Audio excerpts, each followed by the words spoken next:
Barishal city corporation কর্তৃক plan অনুমোদনে জটিলতা ও হয়রানির প্রতিবাদ এবং নাগরিক আন্দোলনের সদস্য ইঞ্জিনিয়ার শাহ আলম শিকদারের উপর সিটি কর্পোরেশনের কর্মকর্তা-কর্মচারী কর্তৃক অতর্কিত হামলা বিচারের দাবিতে বরিশালের অবস্থান কর্মসূচি ও সমাবেশ করছে নাগরিক অধিকার আন্দোলন।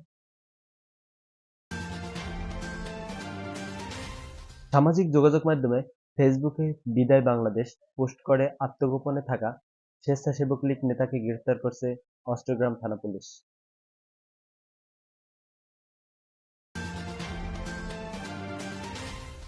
চট্টগ্রামে মসজিদের মাইকে ঘোষণা দিয়ে সংঘর্ষে জড়িয়েছেন বিএনপির দুই গ্রুপের নেতাকর্মীরা। বাণিজ্য উপদেষ্টা শেখ বশির উদ্দিন বলেছেন, প্রধান উপদেষ্টা ডক্টর মোহাম্মদ ইউনূসের নির্দেশনায় সকল বিভাগের সদর ও ৫টি দরিদ্রপীড়িত এলাকাসহ মোট ১৩টি এলাকায় ১২ লাখ পরিবারের মাঝে ট্রাক সেলের মাধ্যমে পণ্য বিক্রির কার্যক্রম শুরু করেছি।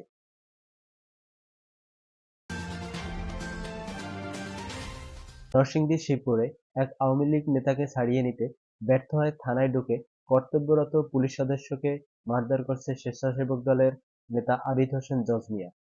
পরে ওই নেতাকে আটক করে পুলিশ।